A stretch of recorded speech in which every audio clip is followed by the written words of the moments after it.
Hello friends, welcome to Creative Medicine.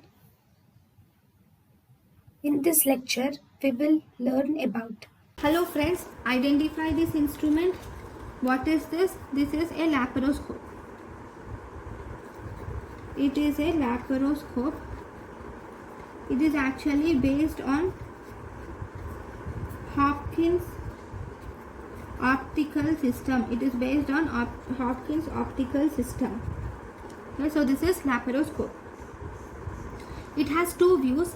One, we have end viewing laparoscope. This end viewing laparoscope is viewed at 0 degrees. Then it also has oblique viewing laparoscope. This oblique viewing laparoscope is viewed at 30 or 45 or 60 degrees. So this is about the laparoscope. Thank you. Thank you and thank you for watching.